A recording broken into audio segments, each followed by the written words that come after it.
Assalamualaikum warahmatullahi wabarakatuh. Alhamdulillah, alhamdulillahi rabbil alamin, wal akibatu lil muttaqin, wala udwana illa 'alal zalimin. Wassalatu wassalamu ala asyrafil anbiya'i wal mursalin, sayyidina wa nabiyyina wa maulana Muhammadin wa ala alihi wa ashabihi wa man tabi'ahum bi ihsanin min yaumina hadza ila yaumiddin, wa ba'du.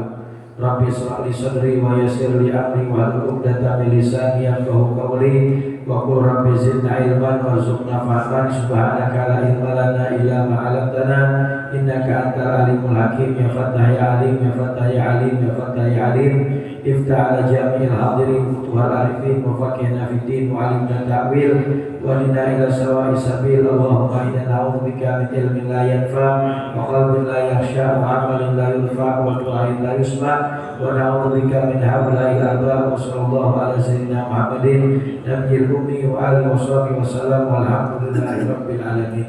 Hadratul muhtaramin, segenap jamaah kaum muslimin, jamaah kajian subuh Masjid Taufikur Rahman yang insyaallah kita semua senantiasa dirahmati dan diampuni segala dosa kita oleh Allah Subhanahu wa taala. Para alim ulama, para masyayikh, para sesepuh, tokoh masyarakat, tokoh agama, para hujah, wabil khusus ketua DKM beserta seluruh jajarannya. Mata'an Allah bituli hayatihim amin wa nafa'ana bi ulumihim amin ya rabbal alamin.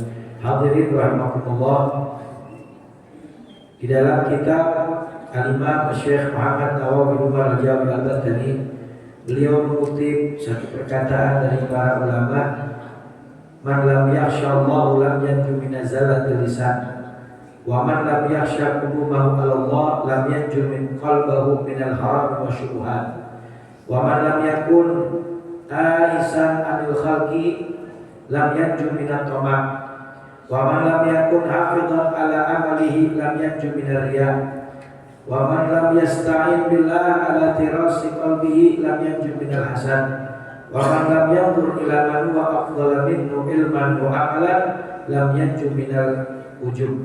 Wallahu a'lam bishawab. Hadirin rahimakumullah, ulama mengatakan siapa orang yang tidak menjaga 6 hal maka dia tidak akan selamat dari 6 hal. Siapa orang yang tidak menjaga 6 perkara maka dia tidak akan selamat dari 6 perkara. Apa saja? Yang pertama, man lam yakhshallah lam yanju min zalatil lisan. Siapa orang yang tidak takut kepada Allah Subhanahu wa taala, pasti dia tidak akan selamat dari terpelesetnya lidah.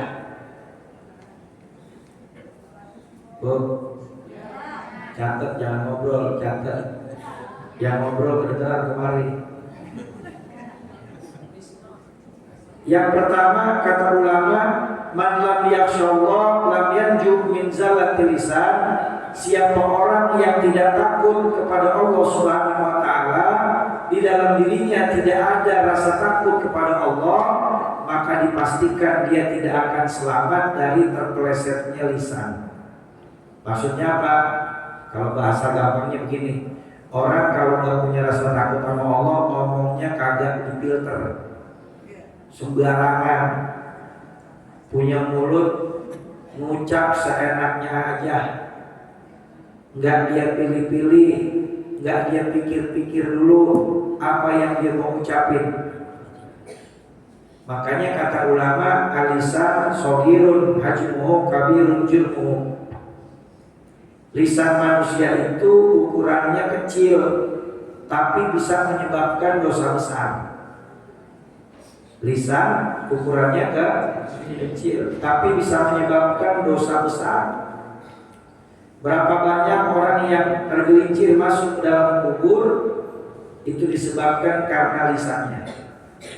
Innahu thu'banun, sampai dikatakan oleh ulama, lisan itu diibaratkan seperti ular yang berbisa.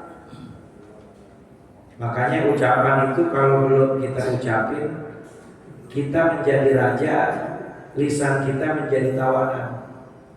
Tapi kalau udah kita ucapkan, maka lisan kita menjadi raja, kita yang menjadi tawanan dari lisan kita sendiri.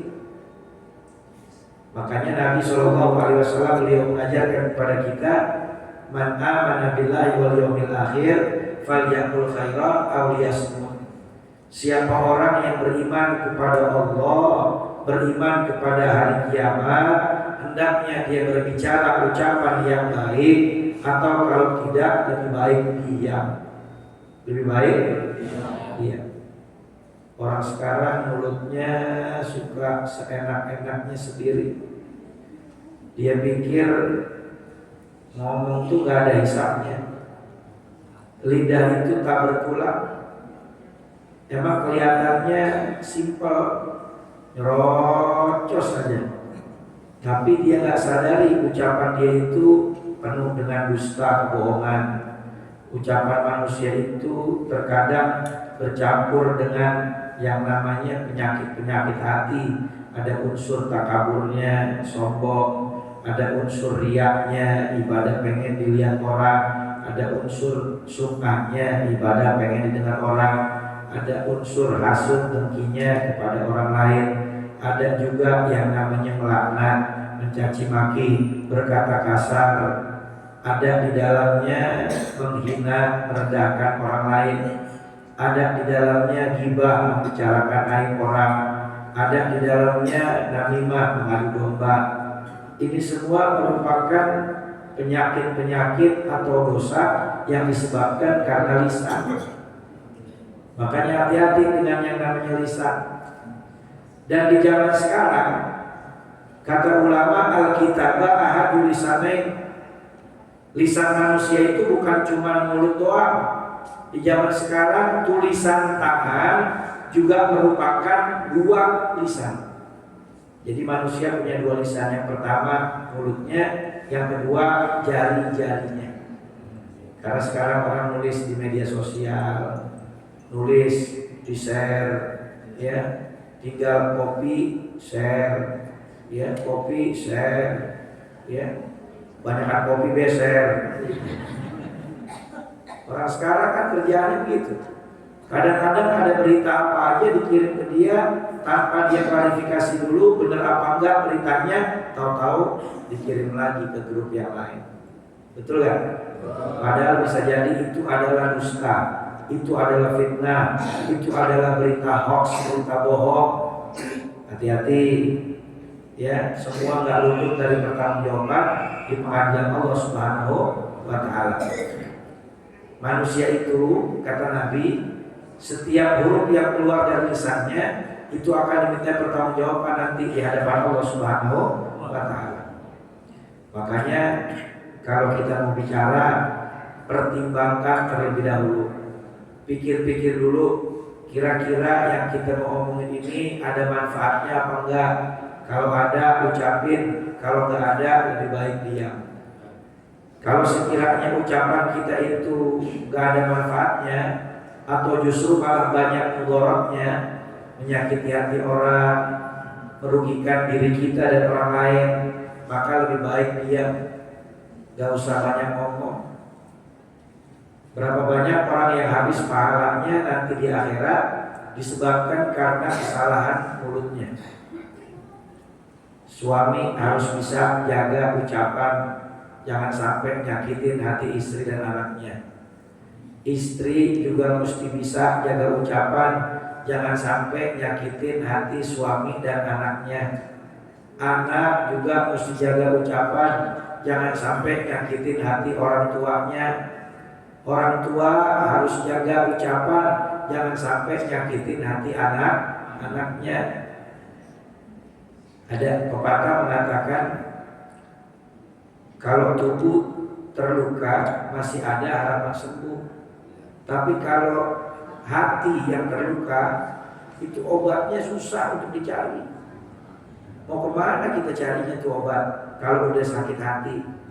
Karena orang kalau sakit hati biasanya susah buat sembuhnya. Makanya jangan suka sembarangan ngomong. Apalagi hal-hal yang kita nggak tahu. Di zaman sekarang banyak orang sok tahu. Di dalam Al-Quran Allah Subhanahu Wa Taala sudah katakan, wala taqfu ma laysa laka bihi ilm. Kata Allah Subhanahu Wa Taala, janganlah kamu bicara terhadap sesuatu yang bukan kapasitas kamu. Kalau nggak ngerti agama, jangan ngomongin urusan agama. Kalau nggak paham satu hukum di dalam syariat, jangan ngomongin hukum di dalam syariat. Kalau nggak paham bagaimana berorganisasi, jangan ngomongin urusan organisasi. Kalau nggak paham urusan politik, jangan ngomongin politik. Kalau nggak paham urusan di dalam suatu hal yang bukan urusan dia, bukan keahliannya, jangan bicara. Sekarang banyak orang yang nggak paham agama, ngomongin masalah agama, lagunya udah kayak orang arti aja. Ada orang yang nggak ngerti di dalam masalah urusan bisnis, ngomongin urusan bisnis. Ada orang yang nggak ngerti dalam urusan otomotif, bicara urusan otomotif. Macam-macam orang sekarang dipaksa untuk bisa ngomong ya apa aja, padahal di luar spesialisasinya. Itu nggak boleh, ya. Kata Nabi SAW, idza wusdal amru ila ghairi ahli fantadhir sa'ah. Apabila satu urusan diserahkan kepada yang bukan ahlinya, maka tunggu kehancurannya. Orang kalau punya motor rusak dibawa ke bengkel, jangan dibawa ke rumah sakit. Kalau ada orang sakit dibawa ke rumah sakit, jangan dibawa ke bengkel. Semua udah ada bagiannya masing-masing. Dulu ada orang datang kepada Nabi bertanya, ya Rasulullah, jelaskan kepada kami tentang masalah bagian faraid atau waris. Nabi kalau mau jawab bisa gak? Bisa gak? Bisa banget. Sumbernya ilmu Nabi Muhammad SAW. Semua para sahabat bisa punya ilmu yang ajarin Nabi Muhammad SAW. Tapi Nabi jawab, kalau mau tanya masalah urusan faraid, urusan waris, datang ke sahabat fulan, dia ahlinya. Bukan karena Nabi gak mampu, Nabi mampu bisa jawab. Orang Nabi yang ngajarin para sahabat sehingga mereka menjadi orang alim, menjadi ulama. Tapi Nabi mau ngajarin sama umat bahwa segala sesuatu itu ada bagiannya. Ada bagian jangan lu buat sendiri semuanya. Bagian kayu ada tukangnya, bagian las ada orangnya, bagian apa lagi? Nah, masing-masing ada bagiannya sendiri-sendiri. Jangan kita pegang semua di luar kapasitas kita. Akhirnya kita merugikan orang lain. Itu ucapan juga sama begitu. Kalau bukan ahlinya di dalam suatu hal, jangan bicara sesuatu yang bukan keahlian kita. Al-Imam Syafi'i rahimahullah ta'ala, siapa yang enggak kenal beliau, keilmuannya luar biasa. Imam Syafi'i itu orang yang sekali baca hafal. Sekali baca hafal. Makanya kata ulama, Imam Syafi'i itu kalau baca kitab halaman, misal halaman 5, halaman 6 ditutup. Kenapa? Karena kalau kelirik sama matanya, beliau langsung hafal dan bisa mengacak urutan halaman dari kitab tersebut. Karena melihat sekali hafal. Makanya halaman setelahnya ditutup dulu. Kalau kita kan di hafal-hafal di kompor di hafal sampai diulang-ulang sampai keder. Ya enggak apa. Imam Syafi'i keilmuannya luar biasa, alim rabbani. Tapi pada hal-hal yang memang beliau belum ketemuin jawabannya, beliau nggak malu untuk mengatakan wallahu a'lam bishawab. Allah yang lebih tahu, saya belum tahu tuh jawabannya. Nanti saya murojaah dulu, saya pelajarin. Besok kalau ketemu lagi saya jawab pertanyaannya. Tuh, sekelas Imam Syafi'i, ketika beliau ditanya tentang satu permasalahan yang memang belum beliau jumpai, pertanyaan itu belum beliau tahu jawabannya, beliau bilang, saya belum paham nih. PR kalau nggak saya ditanya. Ntar saya murojaah dulu, kalau udah jawabannya besok saya jawab buat Anda. Begitu. Ini kalau kita kan kaget, kadang-kadang kita ditanya orang tentang satu permasalahan, kita kadang-kadang suka apa? Suka ngejawab seenaknya sendiri. Padahal kita belum tentu tahu apa yang kita jawab. Malah kadang-kadang nanyanya ke kita, ke orang, tapi kita yang jawabin. Iya Pak ya.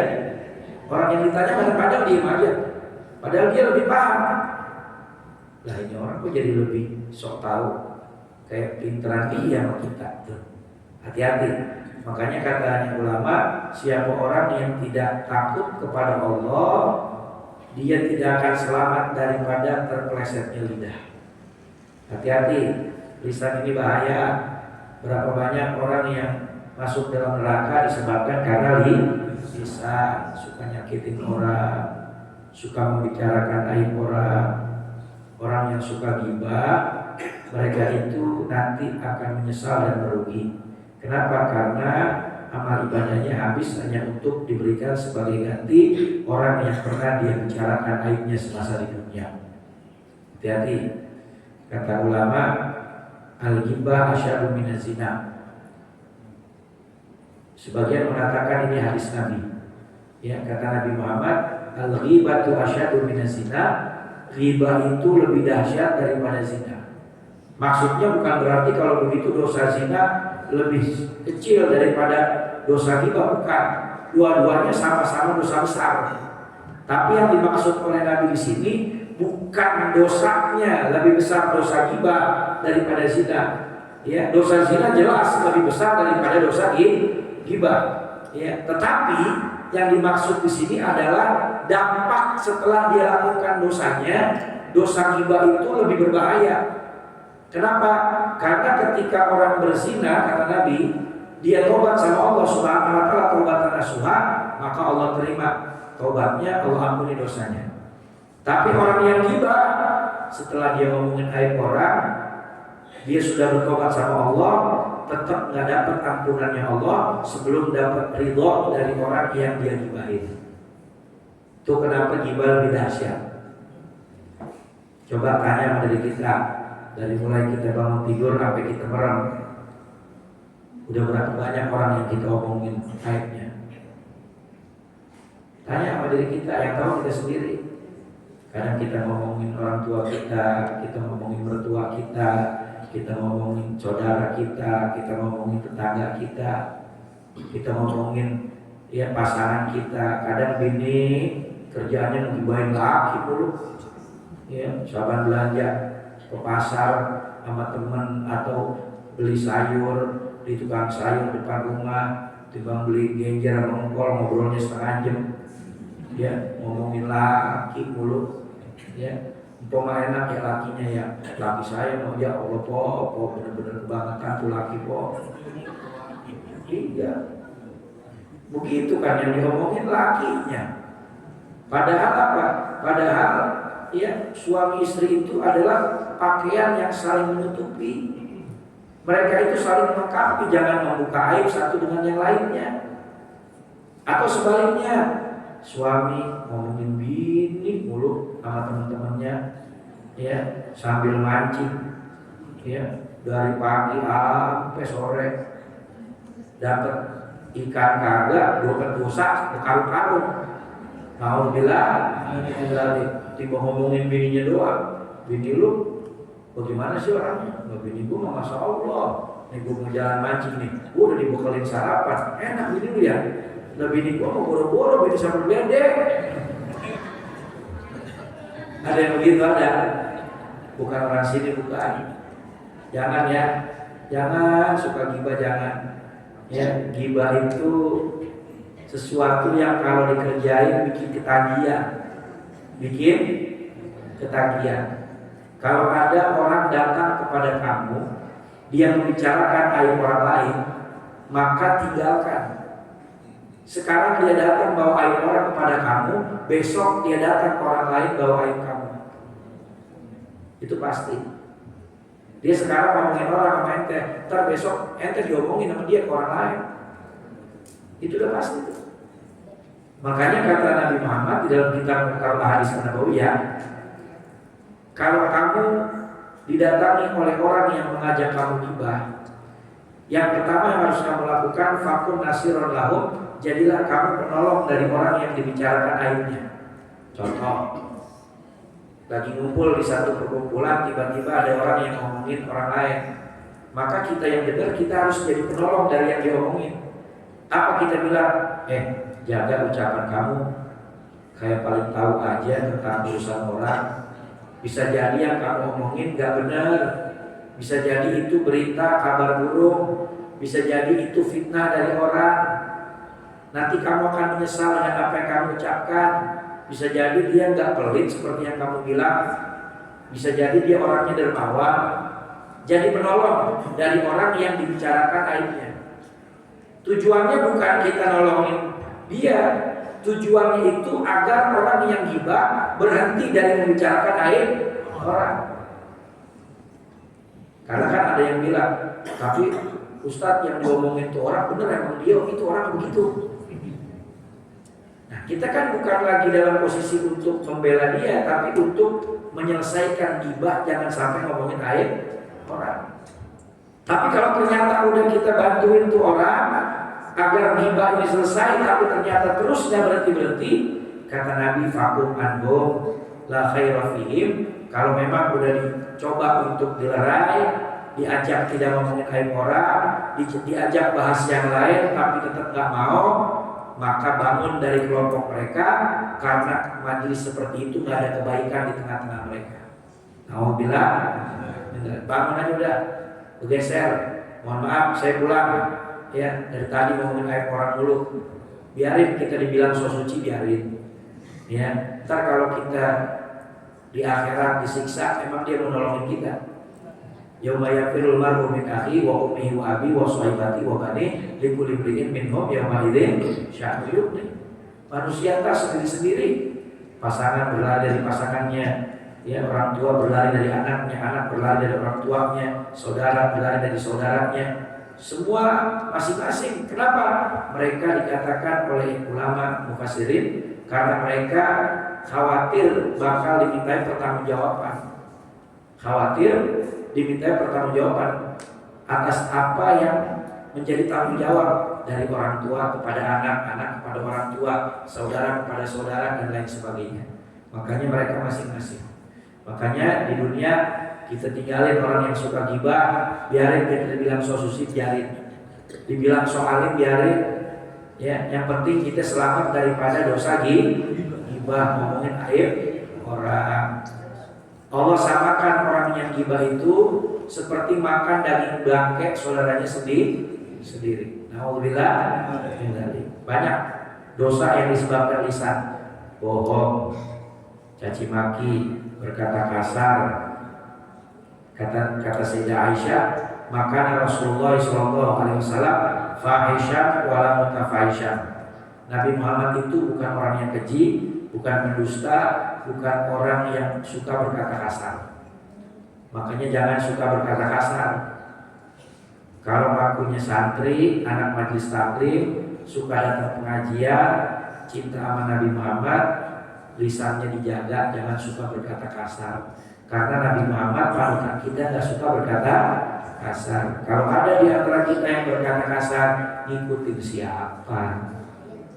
Nabi Muhammad nggak begitu, berarti ngikutin iblis. Na'udzubillah. Itu yang pertama ya. Yang kedua, wa man lam yakhsha qudumahu 'ala Allah lam yanju qalbuhu minal haram wa syubhat. Siapa orang yang tidak punya rasa takut kepada Allah Subhanahu wa taala, maka pasti hatinya tidak selamat daripada perkara yang haram dan syubhat. Orang kalau nggak takut sama Allah, pasti dia nggak bakal selamat dari yang haram dan yang syubhat. Kita sekarang berada di zaman orang udah nggak peduli nyari duit dari yang halal apa yang haram, yang penting pulang bawa duit. Hati-hati. Kata Nabi Muhammad, kalian akan berjumpa dengan satu masa, dua hal yang sangat sulit ditemukan, dan kalau kalian menemukannya, falzam bihima, maka peganglah dua hal ini, jangan kamu lepas. Apa dua hal ini? Yang pertama, rezeki yang halal. Rezeki yang halal. Yang kedua, shodiqin hamim, teman yang baik yang selalu memberi nasihat dan mengajak kepada kebaikan. Dua. Kata Nabi, kalian akan berjumpa di akhir zaman dengan keadaan masa yang dua hal ini sulit kalian temukan. Tapi kalau sudah kalian temukan, falzam bihima, pegang erat dua hal ini, jangan kalian lepas.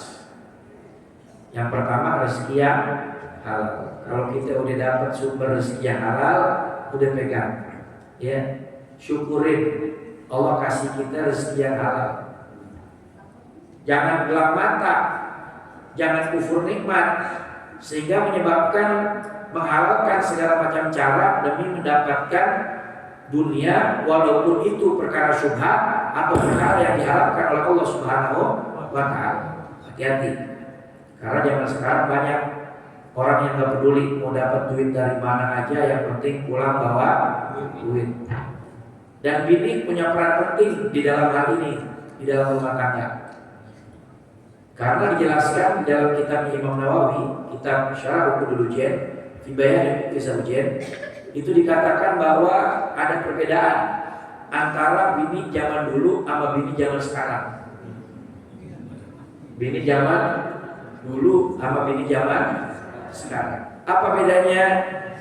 Bini zaman dulu itu kalau suami mau cari nafkah, dia udah jegat suami di depan pintu sebelum keluar.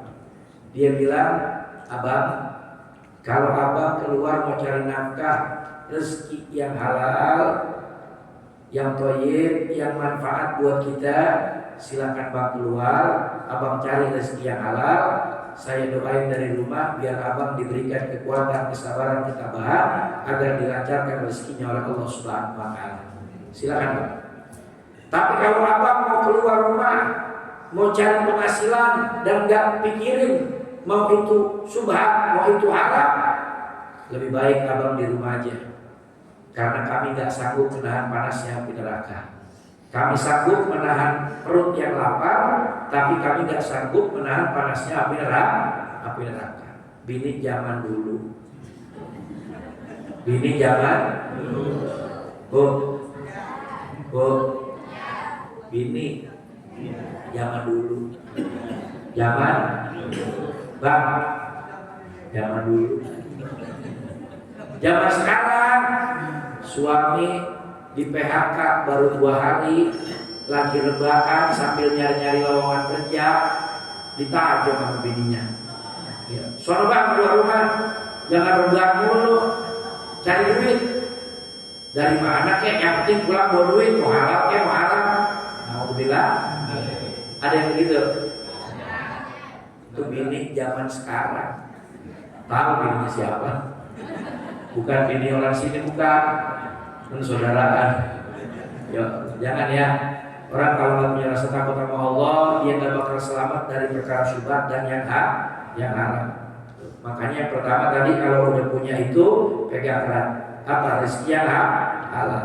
Walaupun sedikit, kita cari yang halal, yang barokah. Banyak kalau haram, kalau nggak ada keberkahannya buat apa? Betul? Apalagi dari sesuatu yang haram, yang dia pikir dia bakalan mencukupi urusan dunianya, padahal dia nggak luput nanti dari hisabnya Allah Subhanahu wa Ta'ala. Ditambah lagi kalau dari sesuatu yang haram, selain dimurka Allah, menjadi penyebab anak bininya jadi pada susah sholat, jadi kagak mau nutup aurat, jadi suka melawan sama orang tua, jadi suka nyautin suami dan lain sebagainya. Ya, kalau dari yang haram. Yang ketiga, waman lam yakun anisa anil khalqi lam yanju minat tomah. Siapa orang yang tidak berputus asa dari makhluk, maka dipastikan dia gak bakal selamat dari sifat serakah. Jadi jangan bersandar sama manusia, bersandarnya sama Allah. Kalau kita masih demen bersandar sama manusia, itu akan menyebabkan kita gak selamat dari penyakit serakah. Makanya dulu ada sahabat tanya sama Nabi, ya Rasul, berikan aku nasihat ya Rasul, dulani ala amalin yudkhilunil jannah. Tolong berikan kepada aku amalan yang kalau aku kerjakan, maka aku masuk surga, dapat cintanya Allah. Apa jawab Nabi? Kata Nabi Muhammad, izhad fi dunya yuhibbukallah wa zhad fi ma fi aydin nas yuhibbukan nas. Kata Nabi Muhammad, zuhudlah kamu terhadap dunia, maka kamu akan dapat cintanya Allah. Zuhud sama dunia itu maksudnya apa? Menjadikan dunia di genggaman tangan, tidak di dalam hati. Kalau kamu jadikan dunia di dalam hati kamu, walaupun itu kecil, itu bisa menyebabkan kamu tergelincir daripada pandangan Allah Subhanahu wa taala. Makanya jangan lihat orang punya barang banyak, harta banyak, bisa jadi itu cuma di genggaman tangan, nggak masuk ke hati dia. Kan banyak zaman sekarang orang awam suka suuzon sama ulama. Suuzon sama ulama, wah mobilnya bagus, kendaraannya bagus. Bisa jadi itu semua nggak ada di dalam hati mereka, cuma di genggaman tangan. Kalau diambil Allah, tidak bergetar satu helai rambut pun, karena semua milik Allah kembali kepada Allah. Tapi bisa jadi kita yang nggak punya apa-apa, mungkin kita cuma punya perkara-perkara yang receh, tetapi di dalam hati kita tuh itu bisa menyebabkan kita jadi hubu dunia. Jadi hubu dunia itu menjadikan dunia itu kecintaan dia di dalam hati. Tapi kalau orang zuhud, dunianya di genggaman tangan. Dunianya di genggaman tangan, punya apa aja, kalau diambil Allah dia nggak pusing. Semua punya Allah, kembali kepada Allah. Tapi kalau kita hubu dunia, kita kehilangan duit 20.000 aja, ya 2 hari kagak makan. Gimana itu kembaliannya? Bakal beli bensin. Tuh, dipikirin mulu sampai sholat kagak khusyuk dan lain sebagainya. Itu namanya hubu dunia, walaupun perkaranya receh. Paham ya? Dan dunia itu kalau udah masuk ke hati, itu ibarat air masuk ke dalam kapal. Sebanyak apapun airnya, kalau di luar kapal, maka orang di dalam kapal akan selamat. Tapi kalau air sudah masuk ke kapal, maka menyebabkan kapal tenggelam. Sama dunia begitu. Sebanyak apapun kalau nggak masuk di hati, cuma di genggaman tangan, nggak bakal berbahaya buat dia. Tapi kalau masuk ke hati sedikit saja, bikin dia lupa dari Allah Subhanahu wa taala. Hati-hati. Makanya kalau kita suka bersandar sama makhluk, nanti timbulnya pasti sifat serakah. Makanya kata Nabi, kalau kamu pengen dapat cintanya Allah, zuhud terhadap dunia. Kalau kamu pengen dicintai orang banyak, maka zuhudlah terhadap apa yang ada di tangan orang lain. Itu yang kedua. Apa maksudnya? Jangan suka celamitan sama punya orang. Kalau pengen disenengin orang. Kalau kita sering celamitan, kita dibenci sama orang. Gak boleh orang punya barang ini bagus banget tuh, boleh kali bakal gue itu minta. Itu namanya orang celamitan. Ya, gak boleh lihat orang punya ini pengen, gak boleh lihat orang punya itu pengen, gak boleh ada orang pakai begini diminta, orang pakai itu diminta. Itu yang begitu gak disenengin orang. Ada yang seneng sama orang itu? Kagak, celamitan mulu punya orang. Makanya kata Nabi, kalau kamu mau cintai orang, maka jangan suka celamitan sama apa yang ada di tangan orang. Jelas ya? Karena kalau enggak kamu bakalan serakah terus, bakalan pengen terus apa yang dimiliki orang. Alhamdulillah. Yang keempat, wa man lam yakun hafidhan ala amalihi lam ya'tu minar riya. Siapa orang yang tidak menjaga amal ibadahnya, maka dia enggak bakal selamat daripada riya. Maksudnya dijaga amalnya gimana? Maksudnya perbaiki niatnya. Jangan karena pujian manusia, jangan karena pandangan makhluk, tetapi niatnya karena Allah. Kalau niat kamu ibadah, amal kamu enggak karena Allah, maka kamu enggak bakal selamat daripada riya.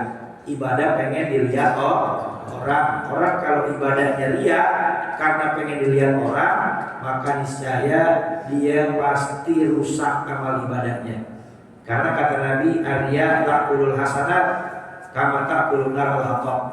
Penyakit riya itu bisa memakan kebaikan sebagaimana memakannya api kepada kayu bakar, seperti merusaknya cuka kepada madu. Rusak amal ibadah kita kalau riya. Ada satu hadis Nabi di dalam kitab Nasyuddinnya karya Imam Haddad. Nabi bersabda, "Man ahsana sholat haitsu yaraunas." wa asa'a haitsu yakhlu faqad ista'ana rabbahu tabaraka wa ta'ala. Kata Nabi Muhammad, siapa orang yang suka dibagus-bagusin sholatnya ketika dilihat orang dan asal-asalan kalau lagi sendiri gak ada yang lihat, maka dia adalah orang yang riya dan termasuk orang yang menghina kepada Allah Subhanahu wa taala. Alhamdulillah. Yang tahu diri kita sendiri, tanya diri kita. Kalau kita sholat sendiri, takbirnya sholat Allah, bacanya 20, mulia 40. Giliran kita sholatnya dilihatin orang, jadi imam, takbirnya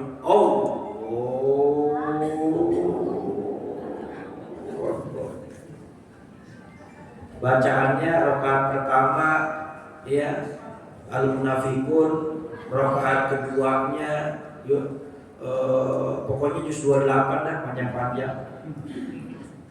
Kalau kita sholat sendiri gak ada yang lihatin, 20 kuliah apa kul, tapi kalau ada yang lihatin dipanjang-panjangin bacaannya, sholatnya dicakep-cakepin karena lihat orang. Hati-hati, itu dari zaman dulu Nabi udah bilang yang model begitu kalau ada di dalam diri kita, tandanya kita riya, ibadahnya pengen dilihat orang, amal ibadahnya rugi, sia-sia, dia nggak bakal selamat amal ibadahnya. Nauzubillah. Tanya diri kita. Makanya orang yang riya dengan orang yang nggak riya bisa dibedain. Orang kalau nggak riya, kualitas ibadahnya sama. Mau ada orang, mau nggak ada orang, ibadahnya begitu. Karena dia nggak peduli orang, yang dia peduli pandangan Allah, gitu ya. Yang kelima, wa man lam yasta'in billah ala firasi qalbi lam yanju minal hasad. Siapa orang yang tidak minta pertolongan kepada Allah Subhanahu wa taala agar Allah dekatkan hatinya, agar Allah jaga hatinya, maka pasti dia nggak selamat dari penyakit hasud. Makanya minta pertolongan sama Allah, jauhin hati kita daripada penyakit hasud. Minta perlindungan sama Allah biar hati kita tetap di dalam iman dan Islam, tetap di dalam taat kepada Allah Subhanahu wa taala. Karena kalau enggak, pasti kita nggak bakal selamat dari yang namanya penyakit hasud. Tahu hasud, Bu? Tahu nggak? Zawalun ni'mah 'alal ghair, berharap kenikmatan yang ada pada orang lain itu binasa. Gak boleh lihat orang senang, bolehnya lihat orang susah. Yang senang bolehnya dia doang, orang lain gak boleh senang. Kalau melihat orang senang dia susah, kalau melihat orang susah dia senang. Itu namanya orang hasud. Alhamdulillah. Makanya kata ulama, al-hasud la yahsud, orang yang hasud gak akan pernah sukses. Kenapa? Karena kerjaannya ngitungin harta orang doang, karena kerjaannya ngitungin nikmat orang doang. Dia gak sukses. Kenapa? Karena gak punya kerjaan. Karena orang udah melangkah jauh, dia masih diam di tempat, cuma misalnya ngitungin orang doang. Tuh orang hasud. Si anu enak banget ya, kemarin baru beli rumah baru, sekarang beli mobil baru. Si anu enak banget ya, banyak tuh kegiatannya. Tuh Ustadz jadwalnya padat banget, gak pernah kosong ya. Ada aja pengajiannya. Padahal hasud. Orang dengki. Orang kalau punya penyakit hasud, kata guru kami almarhum Al-Habib Novel bin Muhammad bin Ajil bin Yahya, orang kalau udah punya penyakit hasud, biar kata hidup di kantong kita, tiap hari makan dari kantong kita, kita kasih tiap harinya duit 1 juta, nggak bakalan hilang penyakit hasudnya sebelum kita mati.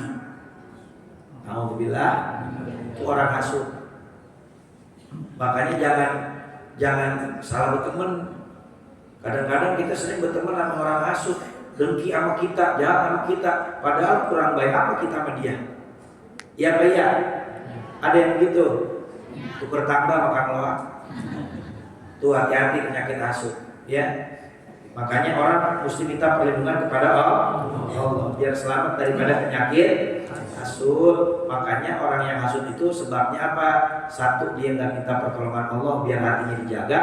Kedua, dia suka melihat nikmat orang, nggak bersyukur dengan nikmatnya sendiri. Yang keenam, wa man lam yanzur ila man huwa asfala minhu ilman wa amalan lam yanju minal ujub.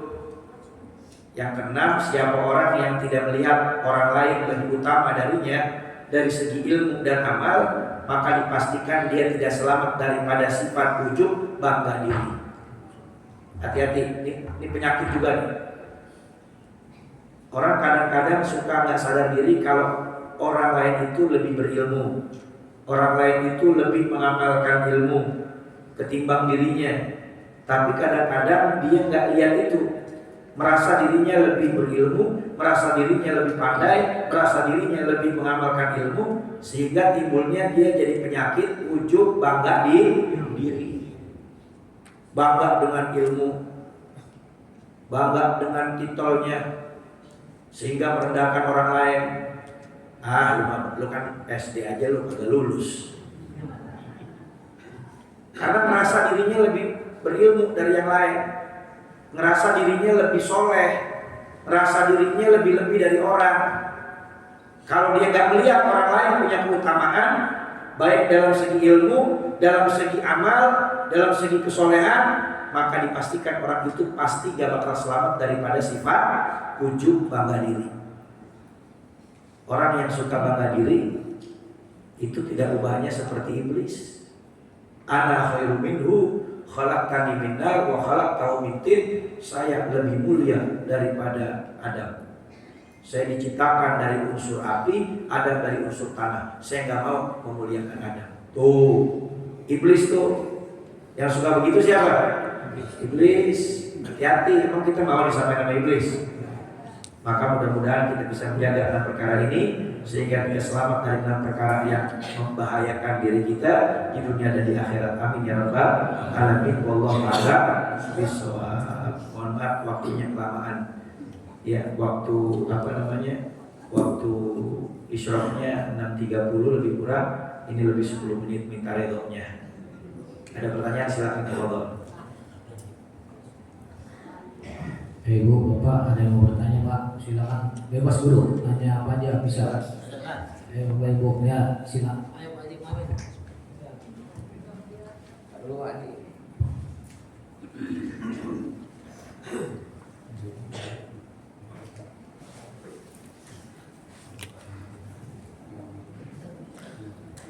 Assalamualaikum warahmatullahi wabarakatuh. Sebenarnya sangat menarik bahasanya dari 6 poin tersebut. Tapi kalau kita tanya setiap poin pasti tidak muat untuk waktunya. Untuk itu saya akan bertanya dari 1 poin aja mengenai dosa hibah. Karena begini Pak Ustaz, kita memang gak berasa menghibah orang, dan orang itu juga gak berasa kita hibahin. Tapi caranya untuk bertobat atau minta ampun dosa hibah itu kan harus diantaranya minta ampun kepada Allah dan minta maaf kepada yang bersangkutan.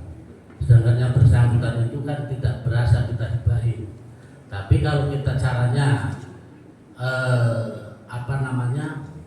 orang itu tiba-tiba saat kita ketemu dengan orang itu terus kita salaman aja, apakah itu sudah merupakan ampunan dari orang itu apa bagaimana?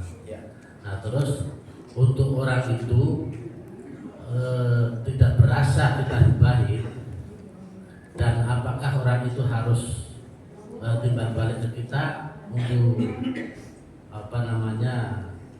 minta maaf juga apa bagaimana? Jadi itu pertanyaan saya untuk mengenai hibah itu, apakah diterima setelah kita tidak sengaja tiba-tiba kita bersalaman aja dengan orang yang kita hibah tersebut. Itu aja yang dari saya. Wassalamualaikum warahmatullahi wabarakatuh. Waalaikumsalam warahmatullahi wabarakatuh. Pertanyaannya berkenaan dengan ghibah. Pertanyaannya perhatiin. Kalau ada orang yang ghibah, lalu kemudian bagaimana cara kita untuk bertobat dari dosa ghibah? Jelas tentunya ulama itu menjelaskan bahwa hukukun nas mabniun alal musyahah wa haqqullah mabniun alal musamahah. Kalau haknya Allah itu Allah maha ampun. Kita tobat sama Allah Subhanahu wa taala, beres urusan. Yang penting jangan kerjain lagi itu dosa dan kita berjanji untuk tidak mengulangnya. dan menyesali dosa yang kita perbuat. Tetapi kalau hak-haknya manusia itu nggak cukup dengan 3 hal tadi. Harus thalabur ridha wal afwa, minta ridha dan maaf dari orang yang kita gibahin. Kalau tadi dikatakan kita gibahin orang, kita nggak sadar. Orang yang digibahin juga dia nggak berasa, ya memang nggak berasa karena kan nggak ada orangnya. Karena namanya gibah itu definisinya kita mesti paham dulu. Gibah itu definisinya, Cil jangan rame Cil. Kalau rame di luar aja. Ya, definisinya gibah itu adalah dzikru akhaka bima yakrah. Ya, menyebut-nyebut keburukan saudaramu, ya. Kalau orang itu tahu apa yang disebutkan, maka dia akan marah. Karena pasti yang disebutinnya adalah keburukan. Itu namanya gibah. Dan saat kita membicarakan orang itu, orangnya nggak ada. Ya, itu namanya gibah. Kalau orangnya ada, kita bukan gibah. Tapi kita sedang berdiskusi dengan orang tersebut gitu ya. Nah, kita menyampaikan keluhan, kita memberikan saran, ya. Tapi kalau orangnya nggak ada, itu dinamakan gibah. Nah, gimana orangnya mau berasa? Kalau orangnya nggak ada, ya pastinya nggak berasa karena dia nggak tahu digibahin kan gitu ya. Nah, yang tahunya kita yang gibahin, maka kita yang gibahin, kita yang membicarakan aib orang, kita harus datang kepada orang itu. Nggak cukup dengan kita bersalaman, lalu orang itu selesai salaman sama kita beres. Karena orang itu kan ngasih salaman karena dia nggak tahu kalau kita gibahin dia. Ya Pak ya. Coba kalau kita ngomong, kok gue kemarin habis ngomongin lu sekampung. Kira-kira dia bakal gampang maafin nggak? Nggak mikir dulu, betul nggak? Jelas ya. Jadi nggak cukup dengan salaman, tapi kita harus sampaikan bahwa saya mohon maaf, minta redonya. Kemarin saya ngomongin saya ya nyesel dengan dosa yang saya perbuat. Saya takut tanggung jawab di akhirat. Saya minta tolong maafin redoin. Kalau memang perlu diganti, empok sebut aja mau digantiin apa? Ya, apa makan bakso di pengkolan? Ya, apa engkau mau ditraktir? Ya, soto. Ya pokoknya yang penting saya minta redonya. Begitu. Itu harus. Walaupun harus diganti dengan sesuatu di dunia. Kenapa? Karena emang kesalahan kita. Kita di dunia bisa ganti pakai apa? Ganti. Ntar di akhirat kita nyesel mau ganti pakai apa. Akhirnya amal kita dilimpahkan kepada dia. Kita dia butuh amal. Itu kalau punya amal. Kalau nggak punya amal, dosa dia dilimpahkan kepada kita.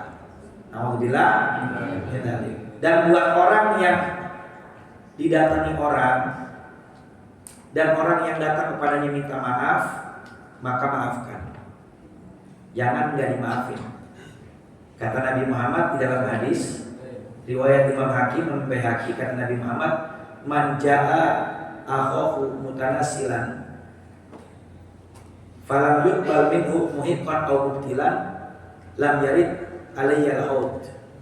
Kata Nabi Muhammad, siapa orang yang datang saudaranya kepada dia, siapapun itu, mau kawan, kerabat, sahabat, tetangga, datang kepada dia dan dia meminta maaf atas kesalahan yang pernah dia perbuat dan datangnya dengan alasan dan penjelasan, apakah orang itu berada di posisi yang benar atau yang salah, tetapi dia tidak menerima maafnya, maka orang yang menolak maafnya itu tidak akan bisa datang ke telaga Kautsar untuk diberi minum oleh tangan mulia baginda Rasulullah SAW. Ditolak. Alhamdulillah.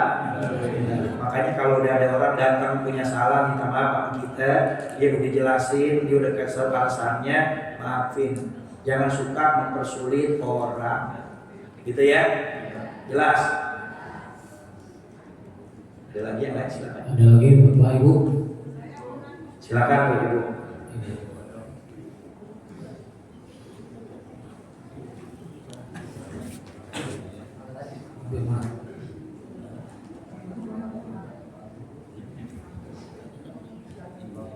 Assalamualaikum warahmatullahi wabarakatuh. Waalaikumsalam. Mohon izin, mohon maaf ya Pak Ustadz. Ini sifat yang 6 ini kayaknya di dunia ini, di kita, di ibu-ibu atau di bapak-bapak itu berat, benar berat Pak Ustadz. Bagaimana kita bisa terhindar dari sifat yang 6 ini? Katanya dengan istighfar Allah akan ampun. Tapi kenyataan besok datang lagi Pak Ustadz.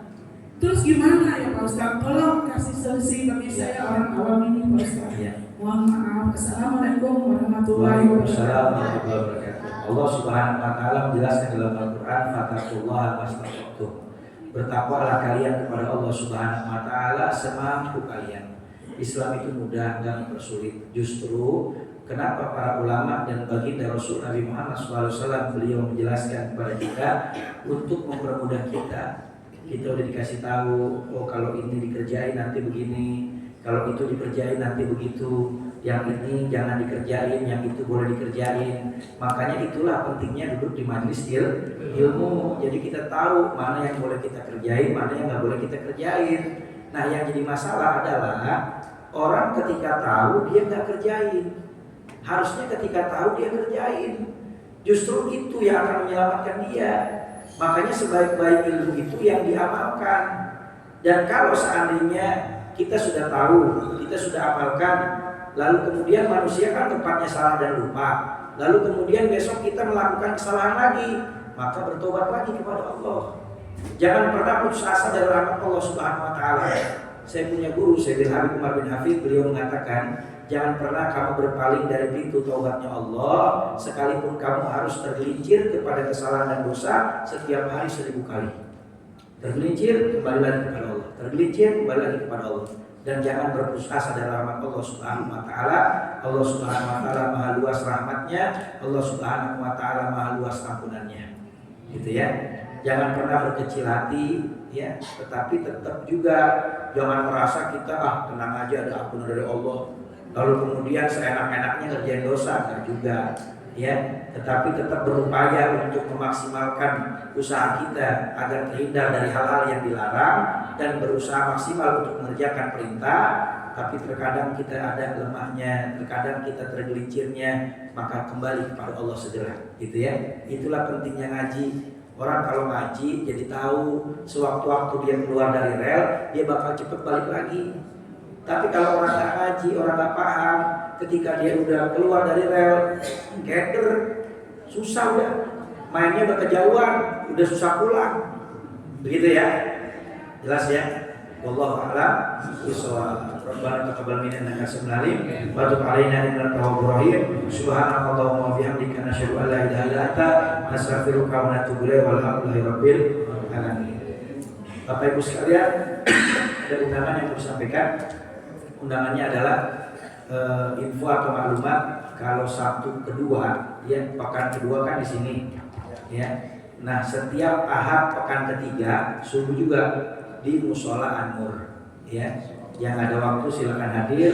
Setiap hari Ahad pekan ketiga setiap minggunya subuh berjamaah saya mengajar di Mushola An-Nur kajian kitab Riyadhus Shalihin, ya. Gitu.